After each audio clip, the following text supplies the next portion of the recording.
AP fibre net corporation chairman పదవికి, TDP party సభ్యత్వానికి, party పదవులకు జీవీ రెడ్డి రాజీనామా చేశారు. మరోవైపు ఫైబర్ నెట్ కార్పొరేషన్ ఎండీతో పాటుగా రియల్ టైమ్ గవర్నెన్స్ కు సీఈఓగా, గ్యాస్, డ్రోన్ కార్పొరేషన్లకు ఎండీగాను కొనసాగుతున్న దినేష్ కుమార్ ను అన్ని పోస్టుల నుండి రిలీవ్ చేసిన ఏపీ సర్కారు ఆయన తక్షణమే జీఏడీలో రిపోర్ట్ చేయాలని ఆదేశించింది.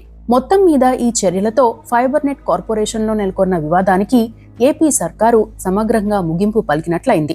అయితే ఈ వివాదం ముగిసినా పార్టీలో దీనిపై పెద్ద చర్చ జరుగుతోంది. వివాదం ఏంటంటే ఏపీ ఫైబర్ నెట్ చైర్మన్ గా జీవీ రెడ్డి బాధ్యతలు తీసుకున్నాక పలు అంశాలు ఆయన దృష్టికి వచ్చాయి. వాటిపై చర్యలు తీసుకోవాలని చైర్మన్ హోదాలో జీవీ రెడ్డి చెప్పినా ఏ ఒక్కటి అమలు కాలేదు. ఎండీతో పాటు ఇతర అధికారులు సహకరించలేదని ఆయనే ఆరోపించారు. ఆ అంశాల్లో ముఖ్యమైనవి 5 ఉన్నాయి. అవేంటో చూద్దాం.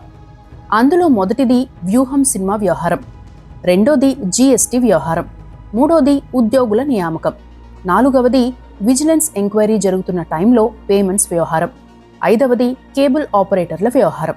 వ్యూహం సినిమా విషయానికి వస్తే టీడీపీ టార్గెట్ గా ఆర్జీవీ డైరెక్షన్ లో వచ్చిన సినిమా ఇది. వైసీపీ ప్రభుత్వం ఉన్నప్పుడు తీసిన ఈ సినిమాను ఎవరూ తీసుకోకపోతే ఫైబర్ నెట్ ద్వారా దాదాపు 2 కోట్లు చెల్లించి మరీ సినిమా తీసుకున్నారు. అయితే కేవలం 1800 పైచిలుకు వ్యూస్ వచ్చాయి.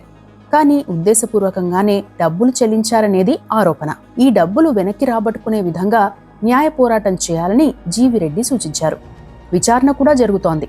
అయితే ఈ విషయంలో కొందరు అధికారులు స్పందించలేదనేది ఆరోపణ. ఇక రెండోది జీఎస్టీ వ్యవహారం. వైసీపీ ప్రభుత్వ హయాంలో ఏపీ ఫైబర్ నెట్ లావాదేవీల సమయంలో జీఎస్టీ నోటీసులు వచ్చాయి. దాదాపు 300 కోట్ల మేర పెనాల్టీ పడే పరిస్థితి వచ్చింది. వాటికి సమాధానం కూడా ఇవ్వలేదు ఏపీ ఫైబర్ నెట్ కార్పొరేషన్. దీంతో స్వయంగా వచ్చి హాజరు కావాలని సంబంధిత శాఖ మరో నోటీసు జారీ చేసింది. అంటే కొందరు అధికారులు ప్రభుత్వానికి చెడ్డ పేరు తీసుకొచ్చే విధంగా, వైసీపీకి మేలు చేసే విధంగా ఉద్దేశపూర్వకంగా తప్పులు చేస్తున్నారని, అందుకే ఏపీ ఫైబర్ నెట్ 200 కోట్లకు పైగా పెనాల్టీ చెల్లించక తప్పని పరిస్థితి వచ్చిందనేది మరో ఆరోపణ. ఇక మూడోది విజిలెన్స్ ఎంక్వైరీ అంశం. గతంలో వైసీపీ ప్రభుత్వం ఉన్న సమయంలో కొన్ని అర్హత లేని కంపెనీలకు కాంట్రాక్టులు ఇచ్చారన్న ఆరోపణలున్నాయి. టీడీపీ అధికారంలోకి వచ్చాక విజిలెన్స్ ఎంక్వైరీ కూడా ప్రారంభమైంది. కొన్ని సంస్థలను సస్పెక్టెడ్ లిస్టులో పెట్టారు. వాటికి ఏపీ ఫైబర్ నెట్ కొన్ని చెల్లింపులు చేయాల్సి ఉంది. అయితే ఆ కంపెనీలు నిబంధనలకు విరుద్ధంగా, అర్హత లేకున్నా రికమెండేషన్ పద్ధతిలో కాంట్రాక్టులు తీసుకున్నాయి కాబట్టి వాటి పేమెంట్స్ విషయంలో వేచి చూద్దామని చైర్మన్ హోదాలో మీటింగ్లో చెప్పారట జీవీ రెడ్డి. అయితే ఆయన చెప్పినప్పటికీ ఓ కంపెనీకి కోటికి పై డబ్బులు, అందులోనూ ఆరోపణలు తీవ్రంగా ఉన్న కంపెనీకి చెల్లింపు చేసేసింది ఫైబర్ నెట్ కార్పొరేషన్. ఇక నాలుగోది నకిలీ ఉద్యోగుల అంశం. వైసీపీ హయాంలో వైసీపీ సానుభూతి పరులను దాదాపు 700 మందిని ఫైబర్ నెట్ ఉద్యోగులుగా నియమించారు. అర్హతలు లేనప్పటికీ వీరంతా ఎమ్మెల్యేలు, ఎంపీలు లేదా పార్టీలో ముఖ్యులు చేసిన రికమెండేషన్ల కారణంగానే ఉద్యోగాలు సంపాదించారు. వీరి రిక్రూట్మెంట్ కి ఎలాంటి నియామక పత్రాలు లేవు, అంటే లీగాలిటీ లేదు. అయితే వీరందరికీ కలిపి నెలకు 1.5 కోట్లకు పైగా జీతాలు చెల్లిస్తున్నారు. వీరు చేసిన పని ఏంటంటే, గతంలో వైసీపీ ప్రభుత్వం అధికారంలో ఉన్న టైంలో టీడీపీ నాయకులకు, టీడీపీ మహిళా నాయకులను, టీడీపీ ముఖ్యుల కుటుంబ సభ్యులను ఇష్టారాజ్యంగా బూతులు తిట్టించే పనిచేయడం, సోషల్ మీడియాలో టార్గెట్ చేయడం లాంటి పనులే అప్పచెప్పారు. అలానే పనిచేస్తూ ఏళ్ల తరబడి జీతాలు తీసుకున్నారు. GV Reddy fibre net chairman అయిన తరువాత ఈ విషయాన్ని గుర్తించారు. వీరిలో 400 మందిని తొలగించాలని గత డిసెంబర్ 24న మొదటిసారిగా ఆదేశాలను జారీ చేశారు. తరువాత మరో 210 మందిని గుర్తించారు. వారు చట్ట ప్రకారం నియామకం కాలేదు కాబట్టి నోటీస్ పీరియడ్ కూడా అవసరం లేదని, వెంటనే తీసేయాలని చెప్పారు. అయినప్పటికీ వారికి డిసెంబర్, జనవరి జీతాలు చెల్లించారు. ఫిబ్రవరి జీతాలకు బిల్లు కూడా ప్రిపేర్ అయింది. ఒక్కరిని కూడా తొలగించినట్లు ఆర్డర్స్ ఇష్యూ కాలేదు. ఒకే ఒక్క ఆర్డర్తో వీరిని తీసేసే ఛాన్స్ ఉన్నా అది జరగలేదు. ఇక ఐదవది, గతంలో కొన్ని కంపెనీలపై ఆరోపణలు వచ్చినా ఆ కంపెనీలతోనే ఇప్పుడు ఏపీ ఫైబర్ నెట్ కి చెందిన కొందరు అధికారులు లావాదేవీలు చేసేందుకు ఉత్సాహం చూపుతున్నారట. అంతేకాకుండా కేబుల్ ఆపరేటర్ల వివాదం కూడా ఉంది. గతంలో వైసీపీ హయాంలో తమ వారిని కేబుల్ ఆపరేటర్లుగా మార్చి వారికే అప్పజెప్పారు. వారు ఇష్టారాజ్యంగా వ్యవహరించారు. కనెక్షన్ల సంఖ్యను పెంచలేదు. వెరసి కార్పొరేషన్కు నష్టం వచ్చింది. అయితే ప్రభుత్వం మారాక, జీవీ రెడ్డి చైర్మన్ అయ్యాక ఆ విషయాన్ని గుర్తించి కేబుల్ ఆపరేటర్లను మార్చాలని ప్రతిపాదించారు. మీటింగ్లోనూ ఆదేశాలు జారీ చేశారు. అయితే అవి కూడా అమలు కాలేదు. టీడీపీ అధికారంలోకి వచ్చాక ఒక్క కొత్త కనెక్షన్ కూడా రాలేదని జీవీ రెడ్డి ప్రెస్ మీట్లో చెప్పారు. అంతేకాకుండా వైసీపీ మద్దతుదారులకే ఏపీ ఫైబర్ నెట్ సంస్థలో ప్రియారిటీ ఉండడాన్ని కూడా పార్టీ నాయకుల వద్ద ప్రస్తావించారట కూడా. ఈ విషయాన్ని పార్టీ నేతల దృష్టికి తీసుకొచ్చేందుకు ప్రయత్నించారు.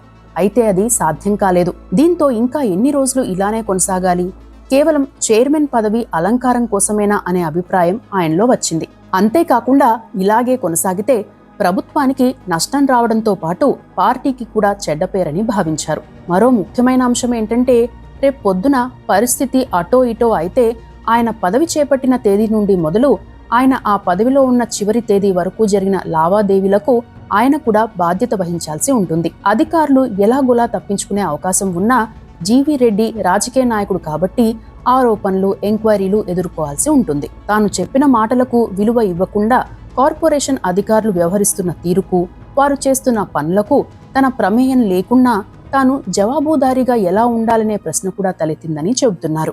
అంటే ఈయన్ను ఉద్దేశపూర్వకంగా ఇరికించే ప్రయత్నం జరుగుతుందా అనే అనుమానం కూడా ఉంది. దీంతో తాను చేయాలనుకున్న మార్పులు జరిగితే ఆ పదవిలో ఉండాలి, లేదా ఆ పదవిలో ఉండాల్సిన అవసరం లేదని ఫిక్స్ అయ్యారట జీవీ రెడ్డి. పలు ప్రయత్నాలు చేసినా ఫలితం లేకపోవడంతో ప్రెస్ మీట్ పెట్టారు. ఆ సంస్థ ఎండీ కె దినేష్ కుమార్ తో పాటు పలువురు అధికారులు చేస్తున్న పనులను ప్రస్తావించారు. ఒక సందర్భంలో రాజద్రోహం అనే పదం వాడారు. ఈ ప్రెస్ మీట్ రాష్ట్ర వ్యాప్తంగా సంచలనం రేపింది. వైసీపీ వారికి మరో ఆయుధం దొరికింది. కూటమి ప్రభుత్వానికి కొంత ఇబ్బంది అయింది కూడా. అదే సమయంలో కొందరు ఐఏఎస్లు చంద్రబాబుపై ఒత్తిడి తెచ్చారట. సీఎంఓలో ఉండే కొందరు కూడా ఇందులో కీలకంగా ఉన్నారనే చర్చ కూడా నడుస్తోంది. ఒక ఐఏఎస్ ను పట్టుకుని రాజద్రోహం చేస్తున్నారని ఎలా అంటున్నారని అన్నారట. మొదటి నుండే ఆఫీసర్స్ కి ప్రియారిటీ ఇచ్చే చంద్రబాబు మరింత ఒత్తిడికి లోనయ్యారని చెప్పవచ్చు. దీంతో ఫిబ్రవరి 23న జీవీ రెడ్డిని పిలిచి మాట్లాడారు. అయితే మీడియాలో వచ్చిన వార్త ప్రకారం చూస్తే జీవీ రెడ్డిపై ఏపీ సీఎం మండిపడ్డారట. ఏదైనా ఉంటే తమతో మాట్లాడాలి గాని మీడియాతో ఎందుకు చెప్పారని సీరియస్ అయ్యారట. ఒక రకంగా చెప్పాలంటే జీవీ రెడ్డిని హర్ట్ చేశారు. దీంతో ఆయన ఫిబ్రవరి 24న పార్టీకి, తన చైర్మన్ పదవికి రాజీనామా చేశారు. అయితే ఇక్కడ పలు ప్రశ్నలు వస్తున్నాయి. ఇందులో జీవీ రెడ్డి చేసిన తప్పేంటి అని పార్టీ శ్రేణుల్లోనూ చర్చ నడుస్తోంది. ఒక అడ్వకేట్ గా, ఆడిటర్ గా ఉన్న జీవీ రెడ్డి కాంగ్రెస్ లో మంచి వక్తగా పేరు తెచ్చుకున్నారు. స్ట్రైట్ ఫార్వర్డ్ అనే పేరుంది. దీంతో పార్టీ ఆహ్వానం మేరకు ఆయన 2021లో టీడీపీలో చేరారు. అంతకుముందే వైసీపీ నుండి ఆహ్వానం వచ్చినా ఆయన వెళ్లలేదు. టీడీపీ విధానం నచ్చి పార్టీలో చేరారు. వైసీపీ ప్రభుత్వం చేసిన తప్పిదాలను ఎప్పటికప్పుడు ఎండగట్టారు. చిల్లర విమర్శలు చేయకుండా ఆధారాలతో, లాజిక్ తో మాట్లాడేవారు. పార్టీకి విధేయుడిగా పేరు తెచ్చుకున్నారు. పార్టీ నేషనల్ స్పోక్స్ పర్సన్ గా, గ్రీవెన్స్ సెల్ మెంబర్ గా కూడా ఉన్నారు. ఇక పార్టీ అధికారంలోకి వచ్చాక చంద్రబాబు జీవీ రెడ్డిని ఏపీ ఫైబర్ నెట్ చైర్మన్ ని చేశారు. అంతవరకు బాగానే ఉన్నా మనం ఇంతకుముందు చెప్పుకున్న అంశాల విషయంలో తాను చేయాలనుకున్న మార్పులను చేయలేకపోతున్నందున, ప్రక్షాళన చేయలేకపోతున్నందున జీవీ రెడ్డి ఒకంత అసంతృప్తికి లోనయ్యారు. ఇతర నాయకులైతే ఆ పదవిని ఎంజాయ్ చేస్తూ ఉండేవారు. కానీ జీవీ రెడ్డి వ్యక్తిత్వం వేరు. అయినా ఓపిక పట్టినా మార్పు లేదు. ఇక ప్రెస్ మీట్ పెట్టారు.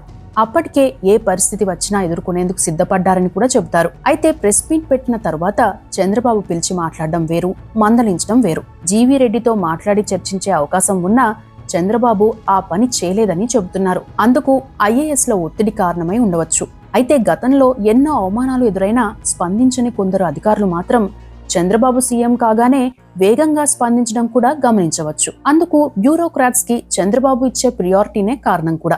గతంలోనూ ఈయన అలాగే చేసేవారని చెబుతారు. అంటే మొత్తం మీద జీవీ రెడ్డిని ప్రొటెక్ట్ చేసుకునే ప్రయత్నం చేయలేదు. పోనీ రాజీనామా చేసిన తర్వాతైనా పిలిచి మాట్లాడి సమస్యలు తెలుసుకుని ఉండవచ్చు. కానీ రాజీనామాను వెంటనే ఆమోదించినట్లు వార్తలు వచ్చేశాయి. అయితే జీవీ రెడ్డి ప్రస్తుతానికి ఏ పార్టీలోనూ చేరనని, తన వృత్తిని కొనసాగిస్తానని చెప్పడం కూడా ఆయన గౌరవాన్ని పెంచింది. మొత్తం మీద జీవీ రెడ్డి వ్యవహారంలో పార్టీ శ్రేణుల్లో పెద్ద చర్చే జరుగుతోంది. క్రమశిక్షణ, విధేయత మంచిదే. అదే సమయంలో ఏ వ్యవస్థలో అయినా మార్పులు ఒక్కరోజులో సాధ్యం కాదు. అయినప్పటికీ జరుగుతున్న తప్పులను ఎత్తిచూపిన మంచి నాయకుడి చేత రాజీనామా చేయించే పరిస్థితి ఎందుకొచ్చిందనేది అసలైన ప్రశ్న. సోషల్ మీడియాలోనూ అలాంటి చర్చే ఇప్పుడు జరుగుతోంది. పార్టీలో క్రమశిక్షణ, విధేయత ముఖ్యమే కావచ్చు. కానీ పార్టీ కోసం అహర్నిశలు శ్రమించిన నాయకులను కాపాడుకోవడం కూడా ముఖ్యమే. మరి ఈ మార్పు పార్టీలో వస్తుందో లేదో చూడాలి. అదే సమయంలో తాను మారిన మనిషిని అని చంద్రబాబు గతంలో చెప్పినా ఆ మార్పులు ఎంతవరకు వచ్చాయి, ఇంకా ఎలాంటి మార్పులు వస్తాయనేది కూడా చూడాలి.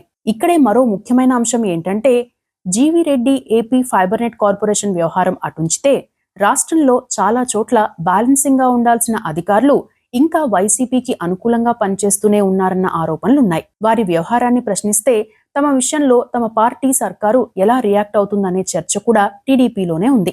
ఇదే విధానం లాంగ్ రన్ లో కొనసాగితే పార్టీకి ఇబ్బంది కలిగే విషయం అటుంచితే 40 years కి పైగా ఎక్స్పీరియన్స్ ఉన్న చంద్రబాబు లాంటి కీలక నాయకుడి సారథ్యంలోని ప్రభుత్వానికి కూడా వ్యవస్థలపై పట్టు రాలేదా అనే చర్చ మొదలవుతుంది. అది చాలా ప్రమాదకరం కూడా. చివరిగా మరో విషయం ఏంటంటే గతంలో వైసీపీ హయాంలో చాలా మంది నాయకులు కొందరు అధికారులను చాలా అవమానకరంగా మాట్లాడినా ఆ నాయకులను వైఎస్ జగన్ వెనకేసుకొచ్చారుగా అనే చర్చ కూడా నడుస్తోంది. అయితే ఆ విధానం నచ్చకనే కదా వైసీపీని 11 సీట్లకు పరిమితం చేశారనే విషయాన్ని కూడా శ్రేణులు గుర్తుపెట్టుకోవాల్సిన అవసరం ఉంది. సో జీవీ రెడ్డి ఇష్యూలో టీడీపీ పార్టీ రానున్న కాలంలో ఎలా స్పందిస్తుంది, ఆయన్ను ఒప్పించి మళ్లీ పార్టీలోకి తీసుకుంటారా లేదా అనేది చూడాలి.